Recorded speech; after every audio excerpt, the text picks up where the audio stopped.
తెలంగాణలో మున్నూరు కాపు సమాజం రాజకీయ సామాజికంగా ఎదుగుతున్న వేళ ఆ వర్గాన్ని అణగదొక్కే కుట్రలు పన్నుతున్నారని కరీంనగర్ జిల్లా మున్నూరు కాపు సంఘ అధ్యక్షుడు బొమ్మ రాధాకృష్ణ పటేల్, ప్రధాన కార్యదర్శి నలువాల రవీందర్ పటేల్ ఆరోపించారు. బీసీ వర్గానికి చెందిన నాయకులు ఉన్నత స్థానాలకు ఎదగడాన్ని చూసి ఓర్వలేక దుష్ప్రచారాలకు తెరలేపుతున్నారని ఆగ్రహం వ్యక్తం చేశారు. కరీంనగర్లోని మీడియాతో మాట్లాడిన మున్నూరు కాపు సంఘం నాయకులు, కార్పొరేటర్ స్థాయి నుంచి కేంద్ర మంత్రి స్థాయికి ఎదిగిన కరీంనగర్ ఎంపీ, కేంద్ర సహాయ మంత్రి బండి సంజయ్ కుమార్ పై జరుగుతున్న ప్రచారం రాజకీయ కుట్రలో భాగమని పేర్కొన్నారు. రాష్ట్ర ప్రభుత్వం విడుదల చేసిన కులగణన వివరాల్లో మున్నూరు కాపుల జనాభాను కేవలం 3.9% చూపించడం వెనుక ఉన్న రాజకీయ ఉద్దేశాలేంటని ఆరోపించారు. ఇది మున్నూరు కాపుల సామాజిక బలాన్ని తగ్గించి చూపే ప్రయత్నమని విమర్శించారు. కేంద్ర మంత్రి బండి సంజయ్ కుమార్ పై సోషల్ మీడియాలో జరుగుతున్న ప్రచారం వెనుక అగ్రవర్ణ రాజకీయాల శక్తుల కుట్ర ఉందని ధ్వజమెత్తారు. బడుగు బలహీన వర్గాల నుంచి ఎదిగిన నాయకుడిని బద్నాం చేయాలనే ఉద్దేశంతో కావాలనే కొన్ని అంశాలను పెద్ద ఎత్తున వైరల్ చేస్తున్నారని ఆరోపించారు. గత డిసెంబర్లో జరిగిన అంశాన్ని ఇప్పుడు ప్రధాని సభ ముందు తెరపైకి తీసుకురావడం యాదృచ్ఛికం కాదని, ఇది స్పష్టమైన రాజకీయ కుతంత్రమని వ్యాఖ్యానించారు.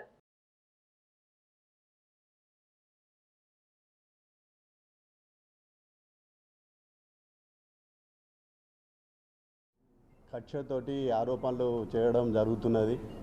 మరి ఇది డిసెంబరులో జరిగిన ఇన్సిడెంట్ను ఇప్పుడు తెర మీదకి తీసుకొచ్చి వారి క్యారెక్టర్ను డ్యామేజ్ చేయాలని చూస్తుండ్రు. ఇది ఎంతవరకు సమంజసము? ఈ మా మున్నూరు కాపు సోదరులను అనగదొక్కే ప్రయత్నం చేస్తుండ్రు. కష్టపడి ఎదిగిన సంజయ్ కుమార్ గారిని ఎలా అనచాలనో వారికి ఏ విధంగా తోయక వారి కొడుకును అడ్డం పెట్టుకొని ఈ పనులు చేస్తాడని మా జిల్లా సంఘం నుంచి తీవ్రంగా ఖండిస్తున్నాము. ఏవైతే అపోహలు, అబద్ధాలు ఏవైతే మాట్లాడుతున్నారో బండి సంజయ్ గారి మీద, బండి సంజయ్ కూడా నాకు చిన్నప్పటి నుంచి సోదరుతో సమానుడు, ఒకటే వాళ్ళలో ఉండవాళ్ళము. ఆయన నేచర్ ఏంటి అనేది మాకు మంచిగా తెలుసు.